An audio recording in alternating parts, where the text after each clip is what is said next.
Hello everyone and welcome to Nervous Nessie. This is going to be the first video in my medical travel emergency series. I guess that's what I'm going to call it. As promised, I wanted to share some stories with all of you of different medical emergencies that have happened to me while I was traveling. Actually, it's going to be 3 stories that I had happen to me, and then 1 story that I had happen to a relative. But yes, there's going to be 4 videos in this series, and this is the first one. So let's get into the story.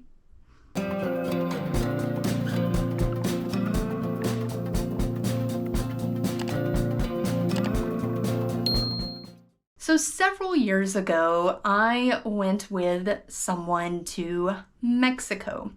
Specifically, it was Puerto Vallarta, Mexico, and was there for about a week.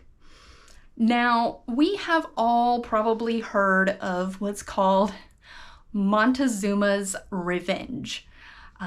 People warn, don't drink the water in Mexico, it will make you sick, and a lot of people, it does. For me, the water did not make me sick at all. I happened to be staying at a resort. It was one of those all-inclusive resorts where you can have your meals there at the resort, or if you wanted to, you could go out into the city and eat there as well. We kind of did a mixture of both. Because when you stay at an all-inclusive resort and they only have 1 or 2 restaurants, you kind of get tired of the food. And so we did eat out in the city at various restaurants.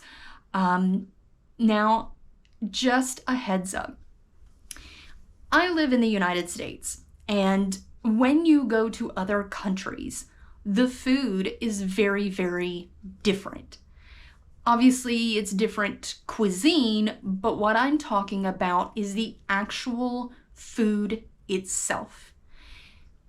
In the United States, we are known for having heavily processed foods. We are known for having a lot of hormones in our meat. And I personally do eat meat. So I'm kind of used to the heavy processed and the hormones and stuff like that. But other countries are not like that. And so if you do get meat in another country, just know it can be very different than if you were to get meat in the United States. And that is what made me sick, was the meat. I was there for several days. We both kind of ate roughly the same thing.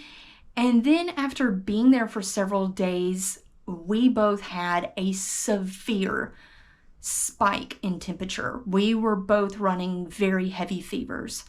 For me, I was very, very tired. Didn't really want to get up and do anything.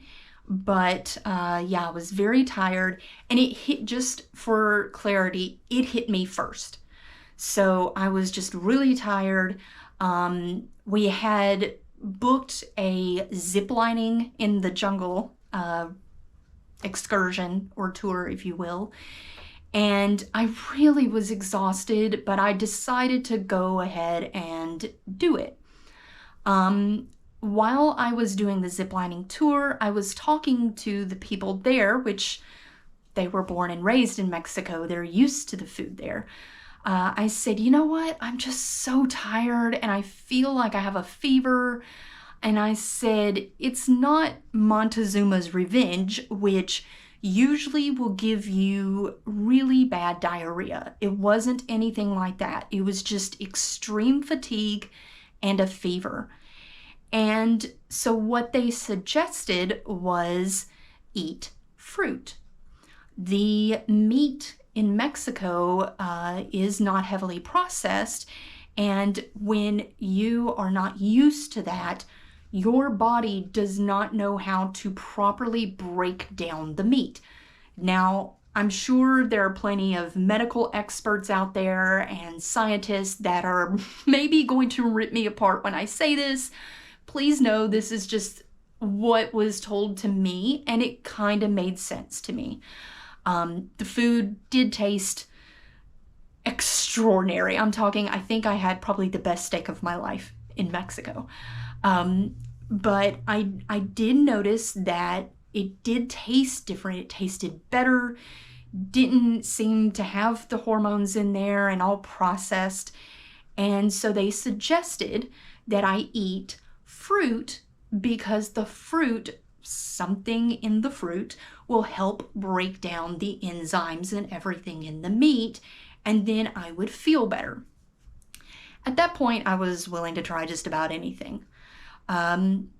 Got done with the ziplining tour, got a little bit of fruit, and I started feeling better.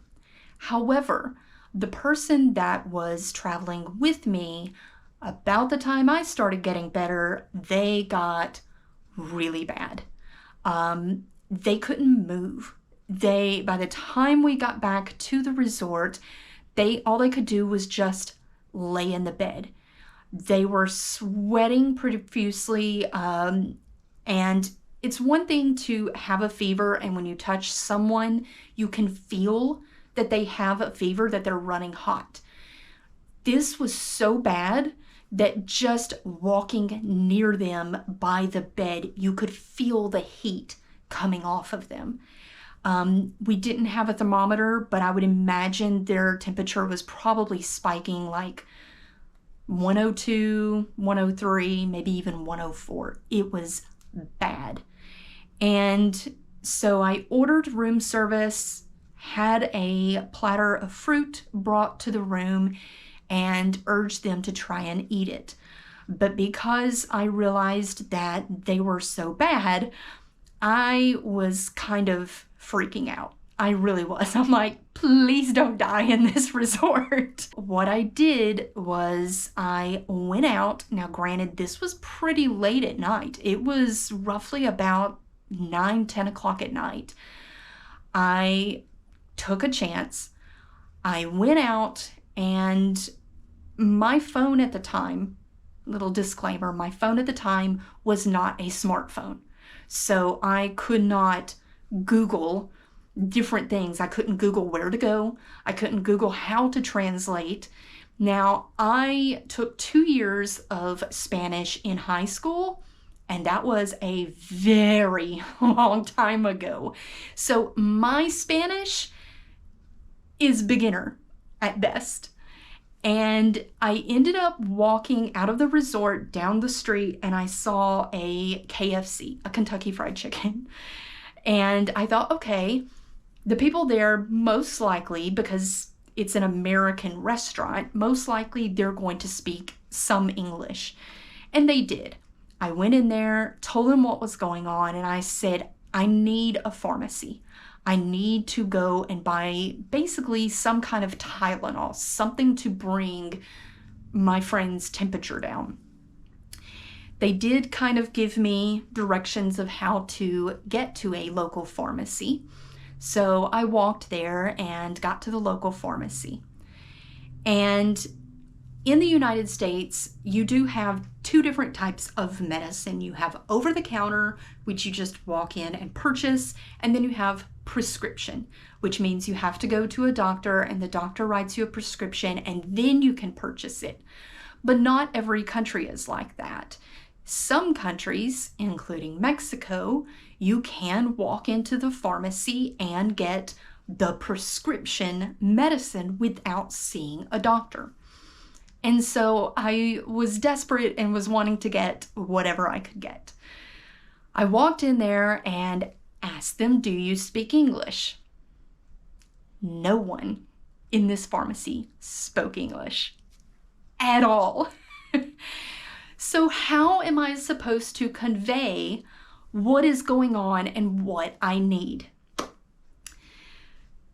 that's where my high school, very broken, very poor Spanish was implemented.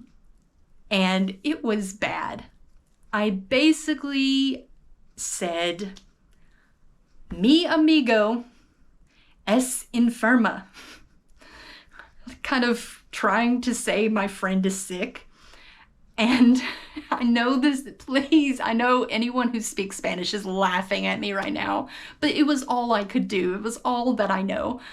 I said, and I did the hand gestures as well. I said like this, I was like, muy caliente, muy caliente, which kind of means hot, but not in the sense of having a fever. So they, of course, laughed at me, rightfully so. And by me doing the hand gestures of like, running a fever, very hot, that sort of thing, with the actual what I was saying, which doesn't translate correctly, but it translates enough to where they can kind of understand what I'm trying to say. They knew what was going on. They came back, handed me a box of medication, and I just went ahead and paid for it. I was, thank you, and went back to the resort. Of course, I had no idea what this medicine is. I could be killing my friend with this medicine, but we were desperate because the only other option would be to go to an actual hospital or ER. And so I just took a chance that what I was giving them was going to work and not make things worse. So stayed up that night, kind of watched over them, gave them the medication, and gave them the fruit. And by the next morning, their fever had completely broke and they were feeling back to normal. They were a little tired from it, but they were feeling back to normal. When I got back home, I ended up Googling what was given to me at the pharmacy. It was basically a prescription grade version of Tylenol. So I was very thankful that somehow in my horrific translation, I was able to convey to them and they were able to give me a medication that works. If you do go to other countries, some things to note, some tips for you. Number one, either take a translation book or take your phone with you to where you can try to translate or learn the language, and also have the maps on your phone as well, because you don't want to get lost in a whole other country and not know how to speak the language as well. Another thing is to be mindful that the food in other countries is not going to be the same as the food in your country. And if you do have something like this happen to you, try to do research if you can, or go to a local clinic or go to a pharmacy and convey to them what is going on, and maybe they can help you. I would imagine that if you are from another country that is not known for processed foods or known for having a lot of hormones in the different meat, and you come to the United States, just know that the same thing could happen, that you could get sick because the food is drastically different. Luckily, it didn't put too much of a damper on that trip, and I was able to learn some valuable lessons for future trips, and of course pass those along to you. But yeah, that was kind of scary because I didn't know what to do with my friend being sick. I was essentially alone in trying to find help, and luckily I was able to get the help for them that they needed, but that's just one of the medical emergencies that has happened when I have traveled. I will be posting the other videos of the medical emergencies that have happened. If you want to know when those come out, just subscribe. If you have had something like this happen to you that was a food-related medical emergency while you have traveled, feel free to leave a comment below, and I would love to hear your stories. If you have had an instance where you've been in another country and some kind of an emergency happened, but you didn't speak the language, I would love to hear your story as well.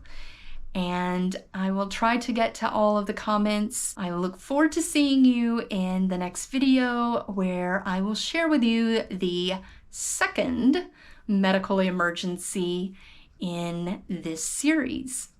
But until then, bye!